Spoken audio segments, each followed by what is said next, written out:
5, 4, 3, 2, 1, 0.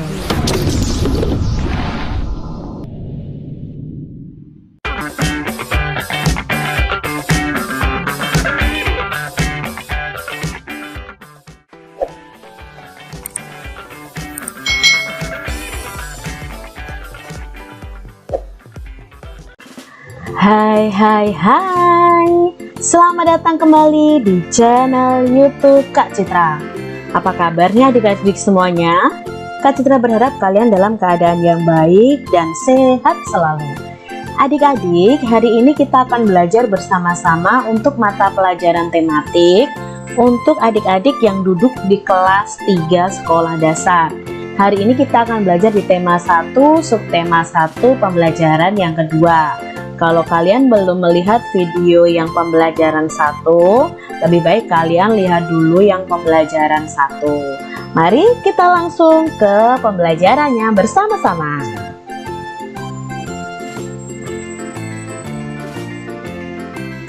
Kamu telah mengetahui ciri-ciri makhluk hidup di pembelajaran pertama. Jadi kamu sudah belajar nih di pembelajaran pertama tentang ciri-ciri makhluk hidup. Ciri-ciri makhluk hidup yang pertama pastinya makhluk hidup itu bernafas. Lalu makhluk hidup itu bergerak, bertumbuh dan berkembang, membutuhkan makan dan minum, berkembang biak dan peka terhadap rangsangan. Jadi ini adalah ciri-ciri makhluk hidup.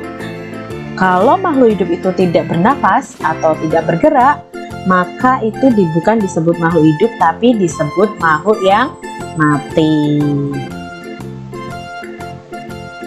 Makhluk hidup dapat bergerak dengan cara yang berbeda-beda.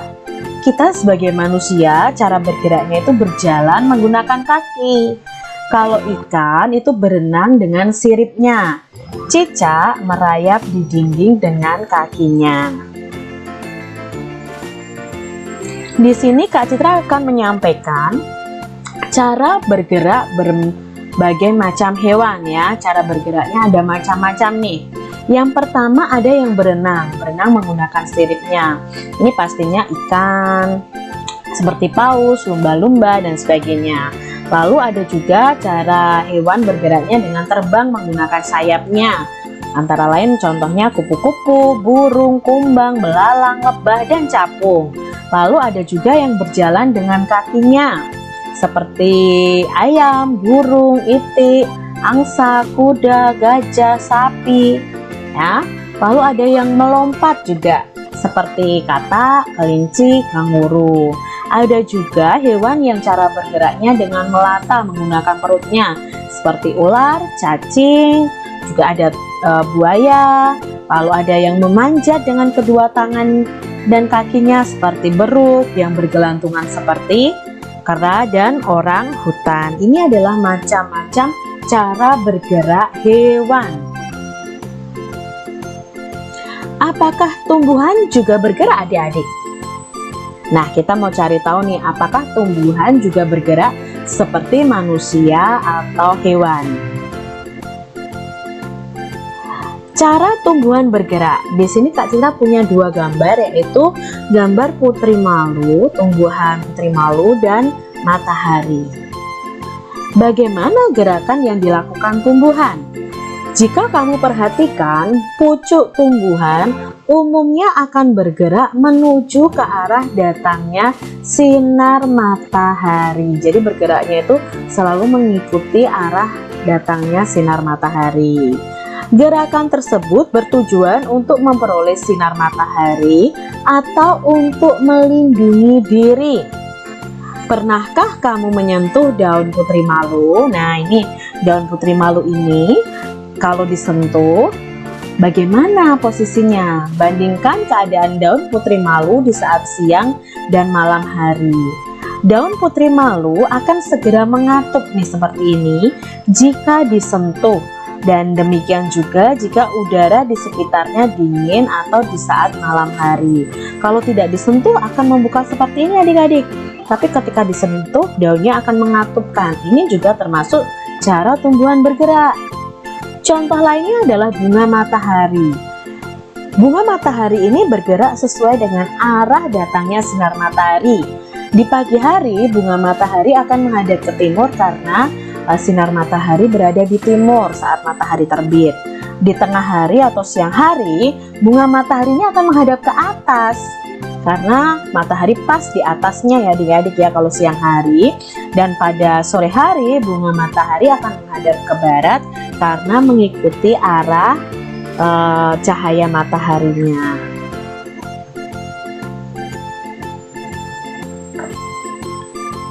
Makhluk hidup dapat bernafas. Alat pernafasan makhluk hidup itu berbeda-beda. Manusia itu bernafasnya dengan paru-paru. Nah ini, alat pernafasan kita itu paru-paru yang terletak di rongga dada kita. Ini adalah alat pernafasan kita. Sedangkan ikan itu bernafasnya dengan insang, berbeda dengan manusia karena ikan ini hidup di air, jadi bernafasnya memakai insang. Sedangkan hewan menyusui seperti kucing, kambing itu juga bernafasnya menggunakan paru-paru. Cacing bernafasnya menggunakan permukaan kulitnya. Jadi pernafasan setiap makhluk hidup itu berbeda-beda. Apakah tumbuhan juga bernapas? Nah, tumbuhan juga mempunyai alat pernafasan. Udara masuk ke dalam tumbuhan melalui permukaan bawah daun, akar, dan batang. Alat pernafasan pada permukaan daun disebut stomata atau mulut daun. Nah, jadi di sini tumbuhan itu juga bernapas. Bernapasnya melalui stomata atau mulut daun. Nah, ada perbedaan antara apa yang dihirup dan dikeluarkan oleh tumbuhan dan manusia. Nah, kalau manusia itu bernafas itu menghirup oksigen dan mengeluarkan karbon dioksida, nama udaranya ya. Sedangkan untuk tumbuhan sendiri, tumbuhan itu tidak menghirup oksigen, tetapi tumbuhan itu menghirup karbon dioksida. Jadi yang kita keluarkan dihirup oleh tumbuhan. Nah, tumbuhan akan mengolahnya dan mengubahnya menjadi oksigen yang akan dikeluarkan dari tumbuhan untuk kita bernafas. Maka udara, oksigen di sekitar kita itu tidak akan pernah habis selama masih ada tumbuhan. Maka jangan kita tebang tumbuhan di sekitar kita, adik-adik. Makhluk hidup dapat tumbuh dan berkembang. Tumbuh artinya bertambah ukuran tinggi dan beratnya. Coba kalian ingat ketika kalian masih bayi. Kalian bandingkan dengan tinggi dan berat badan kalian sekarang. Pasti berbeda adik-adik.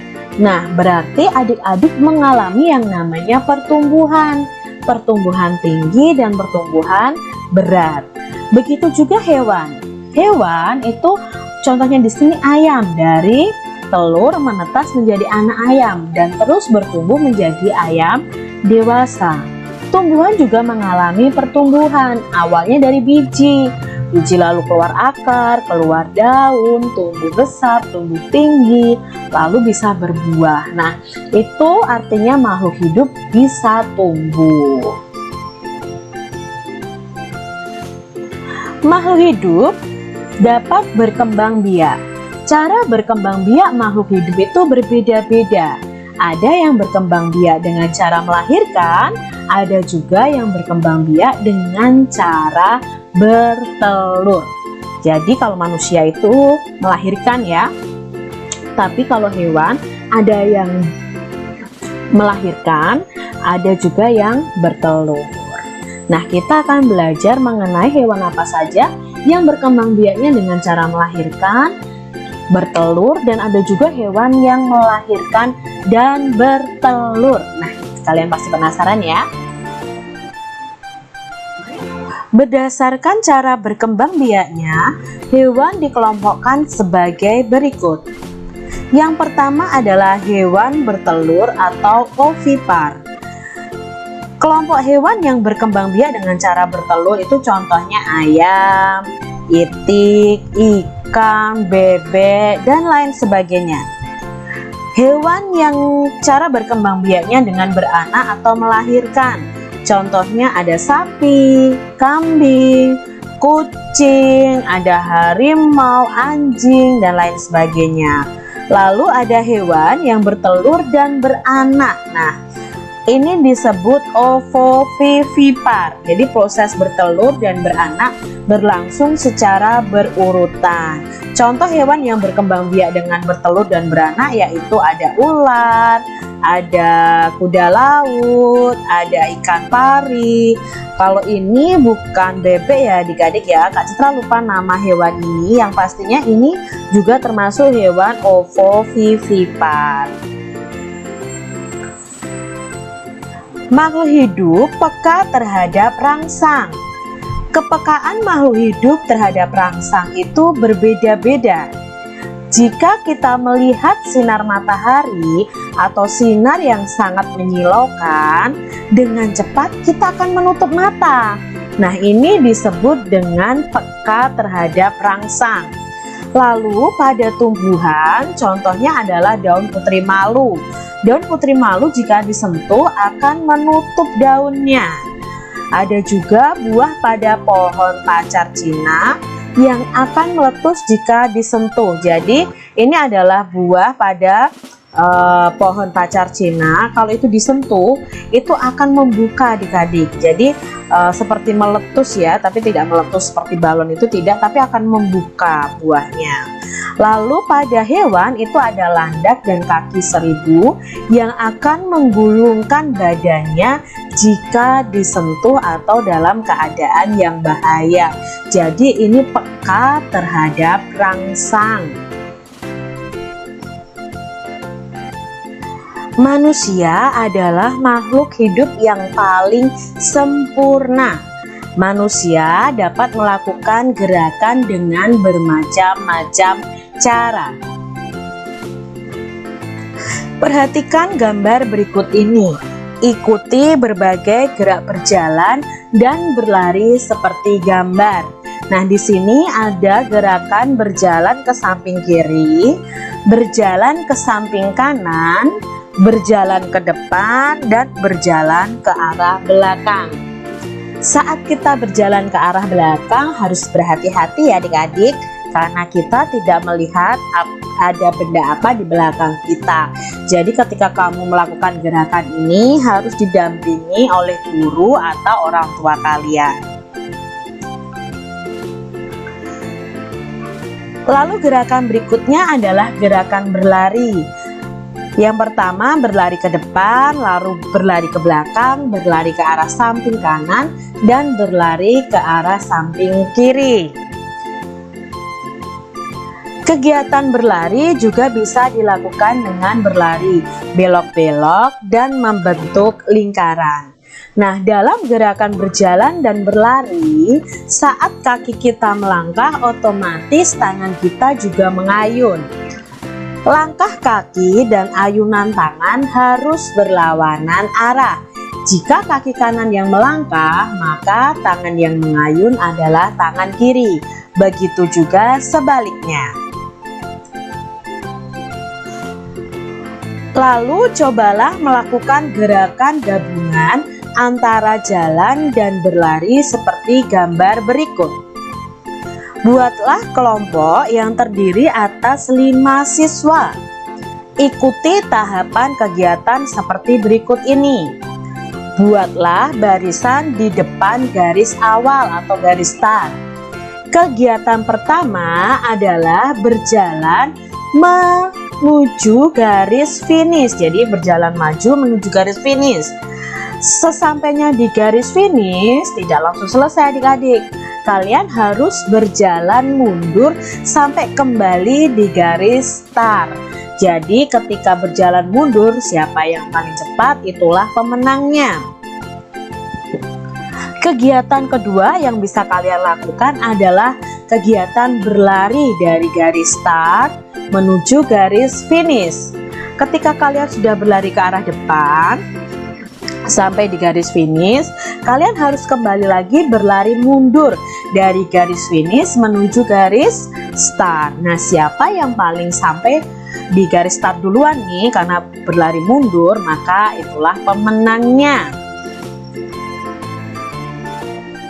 Kekuatan kaki menjadi faktor utama keberhasilan dalam kegiatan perlombaan gerak, berjalan, dan berlari. Dalam setiap perlombaan itu selalu ada yang menang dan ada yang kalah. Pemenang harus bersyukur dan tidak boleh sombong. Sebaliknya, yang kalah juga tidak boleh berkecil hati dan harus terus berusaha. Bersyukur pada Tuhan. Semua makhluk hidup yang ada di dunia ini adalah ciptaan Tuhan. Keragaman cara bergerak makhluk hidup juga karena kekuasaan Tuhan. Semua itu adalah karunia Tuhan yang harus disyukuri. Menjaga kesehatan tubuh kita adik-adik merupakan salah satu cara mensyukuri karunia Tuhan. Menghargai kemampuan teman yang lain juga merupakan bagian dari sikap syukur kepada Tuhan.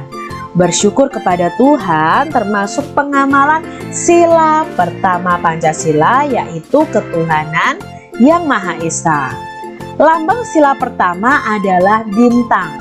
Nah, lambang bintang ini menunjukkan bahwa bangsa Indonesia itu menyatakan kepercayaan dan ketakwaannya terhadap Tuhan yang Maha Esa.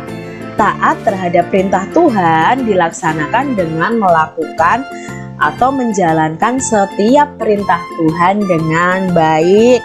Selain itu, kita juga harus saling menghargai kepercayaan maupun agama orang lain.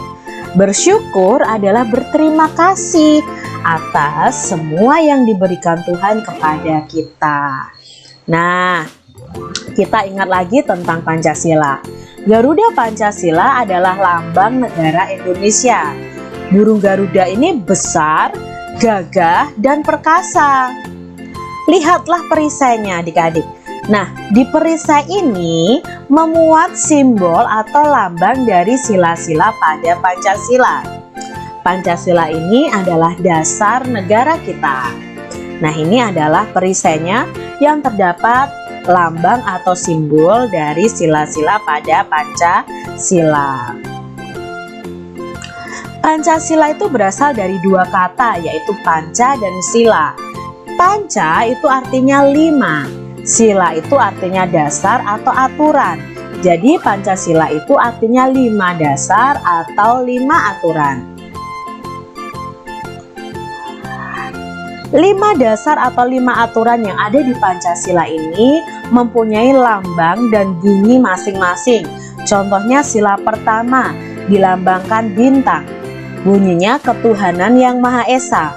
Sila kedua dilambangkan rantai, bunyinya kemanusiaan yang adil dan beradab. Sila ketiga dilambangkan pohon beringin, bunyinya persatuan Indonesia. Sila keempat dilambangkan kepala banteng, bunyinya kerakyatan yang dipimpin oleh hikmat kebijaksanaan dalam permusyawaratan perwakilan. Sila kelima dilambangkan padi dan kapas, bunyinya keadilan sosial bagi seluruh rakyat Indonesia. Jadi hari ini kita sudah belajar tentang penerapan sila pertama Pancasila, yaitu ketuhanan yang Maha Esa, di mana kita harus bersyukur, beribadah sesuai agama kita, menjalankan setiap perintah Tuhan, menghargai agama orang lain. Nah, begitu adik-adik pembelajaran kita hari ini. Semoga kalian memahami apa yang Kak Citra sampaikan. Jika ada pertanyaan, tulis saja di kolom komentar. Terima kasih sudah menyaksikan video Kak Citra. Sampai jumpa di video pembelajaran selanjutnya. Tuhan memberkati. Jangan lupa tekan tombol subscribe, lalu tekan loncengnya. Tekan juga tombol like, lalu share ke media sosial kalian. Jangan lupa untuk ikuti media sosial Kak Citra. Terima kasih.